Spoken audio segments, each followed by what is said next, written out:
After a decade of unwavering loyalty, Ray Dunstan is abruptly dismissed from his role as Elon Musk's head bodyguard with no explanation. No gratitude, no proper goodbye, just a cold termination that leaves Ray reeling. But this shocking betrayal is only the beginning.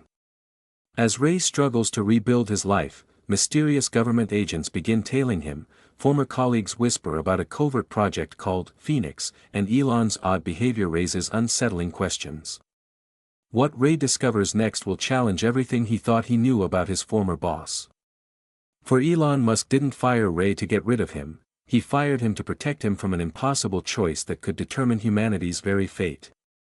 Ray Dunstan opened his eyes before the alarm even sounded, 5:30 a.m., as always. For 10 years, his body had woken at this exact time, rain or shine, weekday or weekend. His internal clock was tuned to Elon Musk's life, not his own. He rolled out of bed and shuffled to the bathroom. The face in the mirror looked weary. At 43, Ray's dark hair now had silver streaks at the temples, and faint lines creased the corners of his eyes. Protecting one of the world's most famous men was no easy task. Something felt off today. Ray couldn't pinpoint it, but a heavy unease settled in his gut. A decade in security had taught him to trust his instincts. Just nerves, he muttered, splashing cold water on his face.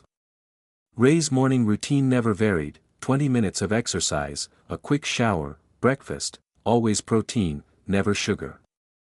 He checked his gear, pistol holstered at his thigh, spare magazine in an ankle holster, comms tested. By 6:10, he was in his car. At this hour, the drive to Elon's mansion took exactly 23 minutes. Ray used the time to mentally prepare for the day. Tuesdays meant SpaceX in the morning, Tesla headquarters in the afternoon, then back to the mansion for evening meetings. Ray knew Elon's schedule better than Elon sometimes did. At the mansion, the security gate recognized Ray's car. He parked in his usual spot and nodded to the night shift guards as they ended their watch. "Anything to report?" Ray asked. "Quiet night," replied Marcos, the youngest guard. Though the boss was up late, lights in his office were on until around 3 a.m. Ray frowned. A sleep-deprived Elon meant an unpredictable day ahead. Inside the mansion, Ray found Elon already awake, hunched over a laptop at the kitchen island, a half-empty protein shake beside him. Elon didn't look up as Ray entered. "Morning," Ray greeted. Elon grunted in response, fingers still flying across the keyboard. It wasn't unusual, Elon often got lost in work, but something about his posture seemed different, tense, closed off.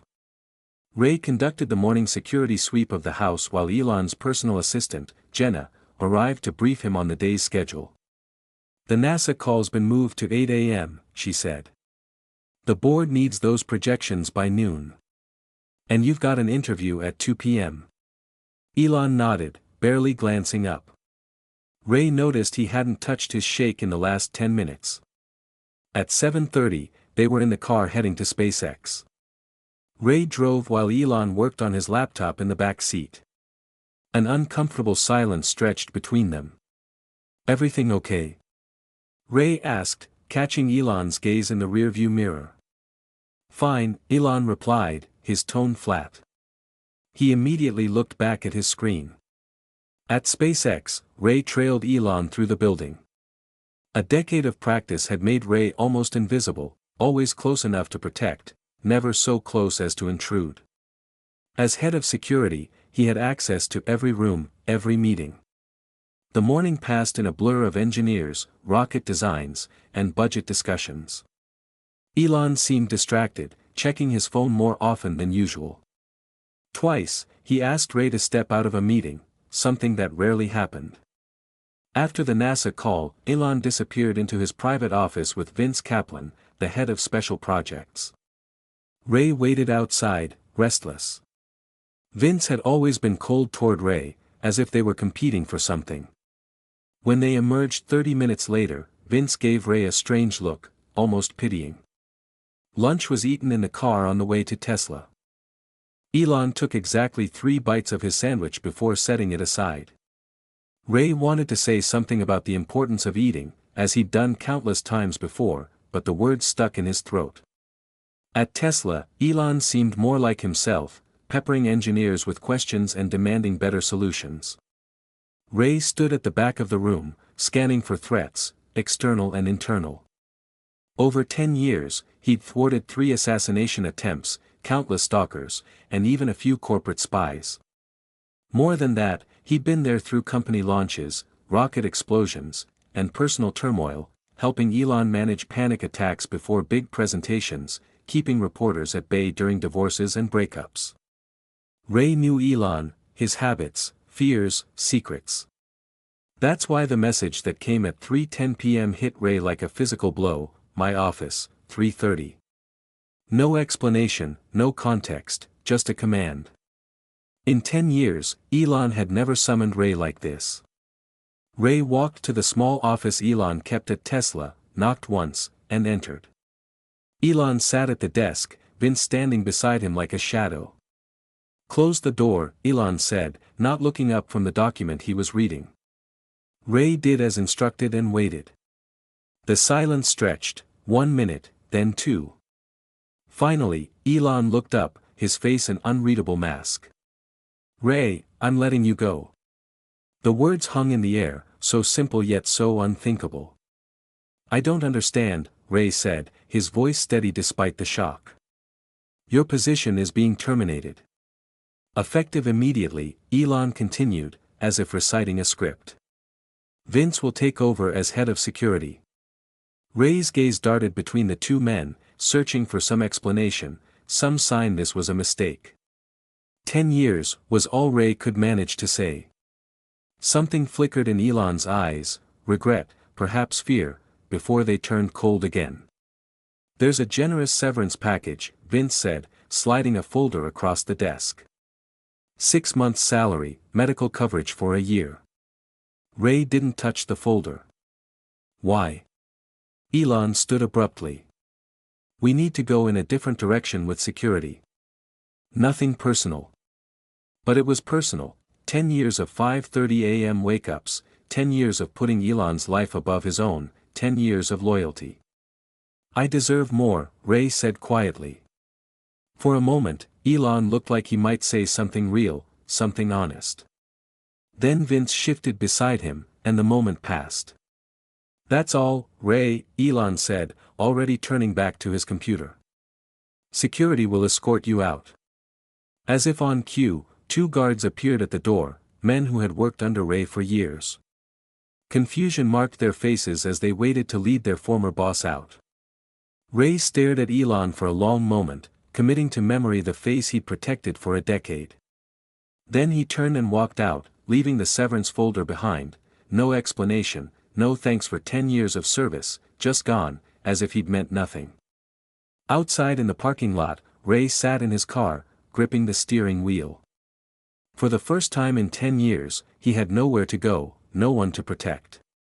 The heaviness in his gut that morning had been right, this day hadn't ended like the others. It hadn't ended at all, it had torn his life apart. Ray's apartment felt hollow, though it was filled with his belongings. He sat on the edge of his bed, surrounded by half-packed boxes. 3 days had passed since Elon fired him, 3 days of silence, no calls, no explanations, just emptiness. He picked up a framed photo from the nightstand, a team picture from SpaceX's first successful launch. Ray stood just behind Elon, eyes scanning the crowd even in that moment of triumph, always vigilant, always watching. 10 years of his life, now packed into cardboard boxes. Ray closed his eyes, memories flooding back in waves. Tesla Motors headquarters, 2013. What do you want me to do? Ray asked, looking at the lanky man with wild eyes. Sleep in your car, Elon repeated, not looking up from his computer. Just for a few weeks, we're cutting costs everywhere, including security. Ray had been Elon's bodyguard for only 8 months. The job had seemed thrilling, protecting a young tech entrepreneur with big dreams of electric cars and space rockets. Now those dreams were on the verge of collapse, Tesla was nearly bankrupt. I'm putting everything I have into this company, Elon added, finally meeting Ray's gaze. Everything. Ray nodded slowly. I'll sleep in the car.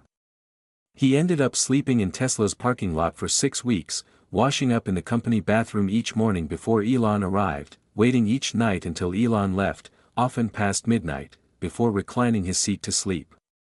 Elon never said thank you. But the day Tesla secured new funding, a key to a small apartment near the factory appeared on Ray's makeshift desk with a note, rent paid for a year. 2013. Elon's home office, 2016. I can't do this, Elon muttered, pacing back and forth, breathing heavily, tugging at his hair. In 20 minutes, he was set to present Tesla's new battery technology to investors, millions of dollars hung in the balance. You've rehearsed the presentation 12 times, Ray said calmly. You know the material inside out. The numbers don't work, Elon mumbled. The tech isn't ready. They'll see right through it, they'll all see I'm a fraud. Ray had witnessed these panic attacks before. He stepped in front of Elon, blocking his path. Look at me, Ray said firmly. Tesla needs this. Your employees need this. Your family needs this. Elon's breathing slowed slightly. I'll be off stage, Ray continued. If you start to panic, find me, I'll signal you to breathe. 20 minutes later, Elon delivered a flawless presentation. Each time his anxiety spiked, he'd glance at Ray in the wings, gently tapping his chest, a reminder to breathe. The investors were impressed, and the funding came through. Later that night, Ray found Elon sitting alone in the dark. I couldn't have done it without you, Elon said quietly, the closest thing to gratitude Ray had ever received. Elon's mansion, 2018. Dad has to work, Elon's voice echoed down the hall. I can't help with homework tonight. Ray stood outside the room, formally on duty but listening to the disappointment in the children's voices. It was the third night that week Elon had cancelled family time. After Elon retreated to his home office, Ray tapped lightly on the children's door. I used to be pretty good at math, he offered, and science too. For the next hour, Ray assisted with fractions and a solar system model. When Elon emerged from his office at midnight, he found the kids asleep, their homework completed. You didn't have to do that, Elon said. It's part of the job, Ray replied. Protecting what matters to you. Something shifted in Elon's eyes then, perhaps a realization that Ray was more than just a bodyguard. In 2022, outside a Twitter board meeting, he's been in there for 6 hours, Jenna whispered to Ray. It's not going well. Ray stood outside the conference room where Elon was trying to convince Twitter's board to sell the company. Raised voices inside told him everything he needed to know.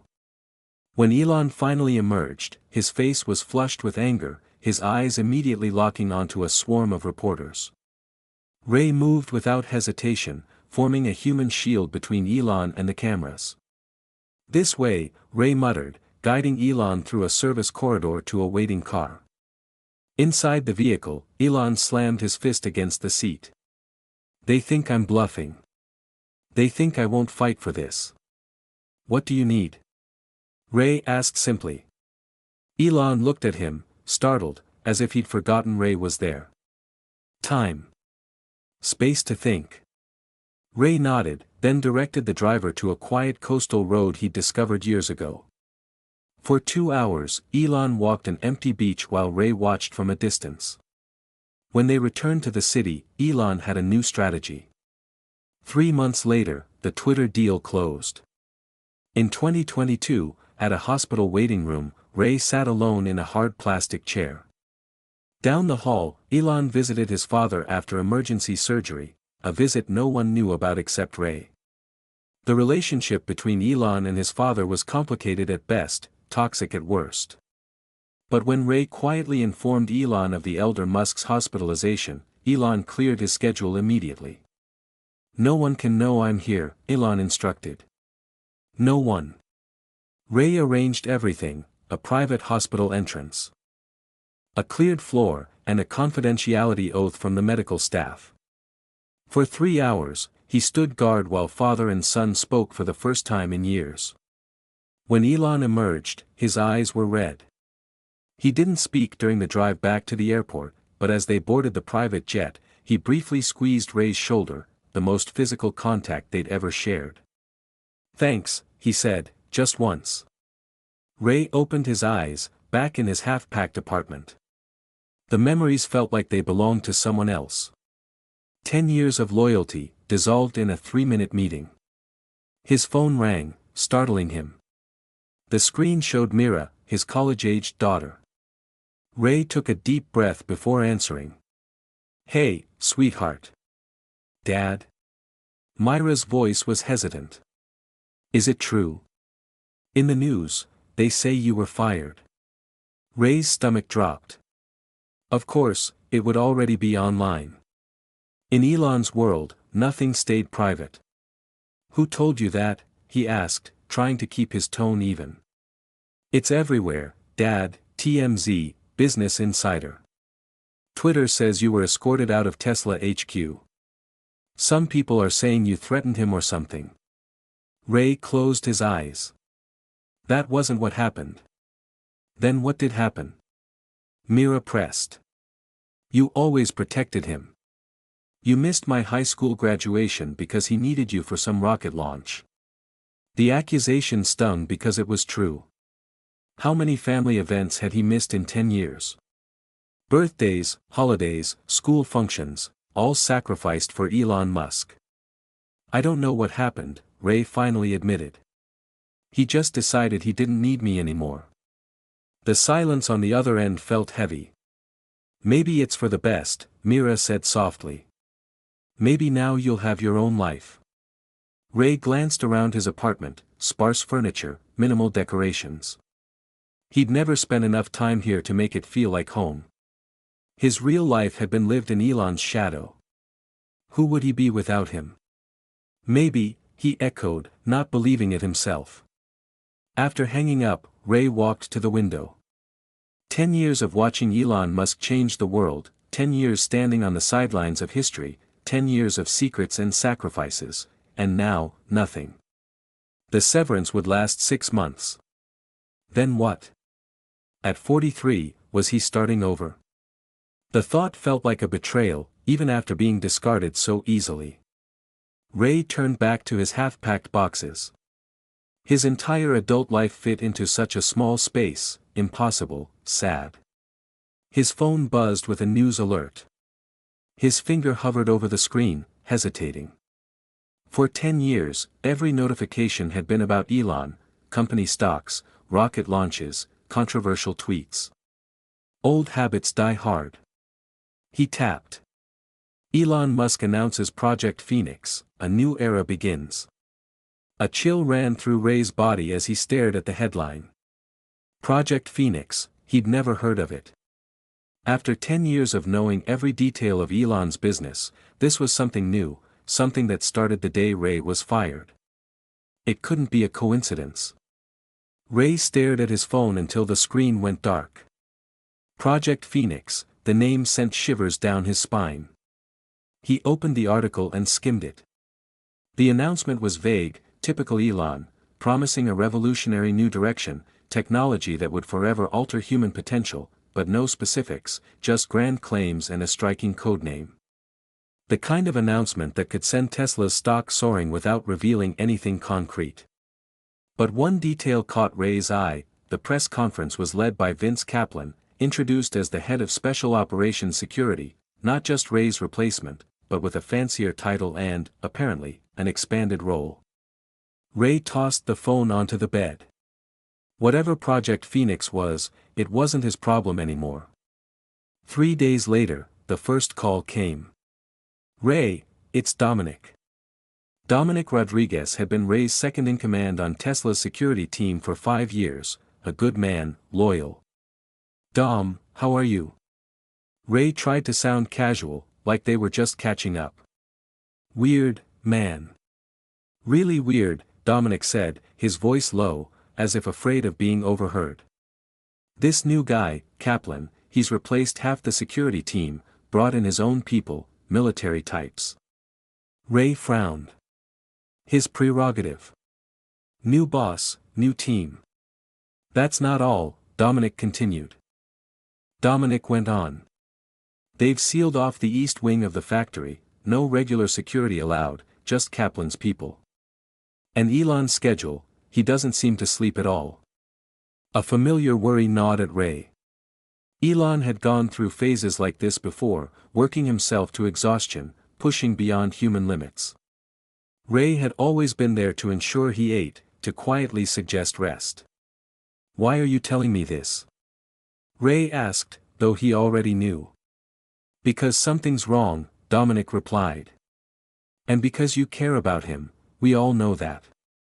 More calls followed Dominic's, an engineer from SpaceX, a former assistant of Elon's, a Tesla board member, all with the same message: something strange was happening. New security protocols, secretive meetings, and at the center of it all, Project Phoenix. Then the press started calling. A Tech Insider reporter offered $50,000 for an exclusive on why Ray was fired. A streaming service producer wanted to discuss a documentary about Ray's unique perspective on the real Elon Musk. Ray turned them all down.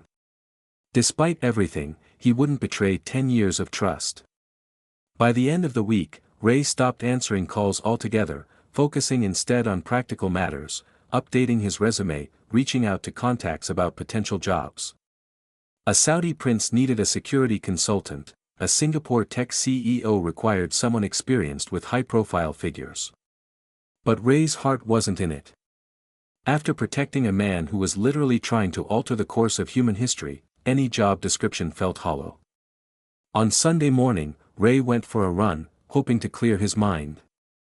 6 miles in, he noticed a black SUV with tinted windows parked near his usual turnaround spot, government plates.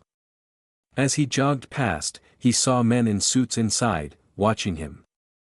Ray altered his route and picked up his pace. The SUV didn't follow, but its image lingered in his mind all the way home. This concludes our narrative journey. I trust you found this gripping saga of intrigue, cutting-edge innovation, and astonishing discoveries captivating. From where are you tuning in today? I'm curious to learn which corner of the globe this tale has touched. If this escapade held your interest, please give this video a thumbs up and consider subscribing to the channel for a steady stream of compelling, mind-expanding stories just like this one. Fresh material is posted frequently, ensuring you're always in the loop for the newest spellbinding adventures.